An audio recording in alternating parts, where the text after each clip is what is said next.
வணக்கம். நெருப்பு தமிழன். இந்திக்கு என்னங்க வரலாறு இருக்குது? இந்திக்கு எதுவும் இலக்கணம் இருக்கா? எத்தனை ஆண்டுகால வரலாறு இந்திக்கு?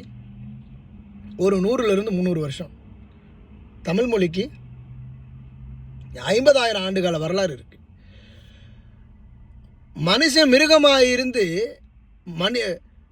இருந்து மனுஷனாக மாறும்போது அப்போ அவன் அங்கே இருக்கக்கூடிய விலங்கினங்களை பார்க்கும்போது ஐ ஓ ஔ அப்படின்ற உச்சரிப்புகளை பயன்படுத்தியிருக்கிறான். அதுவே முதலாக இந்த மனிதன் இந்த உலகத்தில் பயன்படுத்திய ஒரே ஒரு மொழி என்றால் அது தமிழ் மொழி தான் அப்படின்னு வரலாறு இன்னமும் பேசிக்கிட்டு இருக்கு.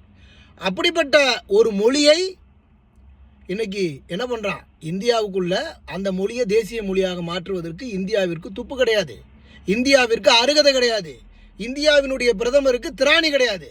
அப்படிப்பட்ட மொழியை புறக்கணிக்க வேண்டும் என்று இந்தியா அலையுது.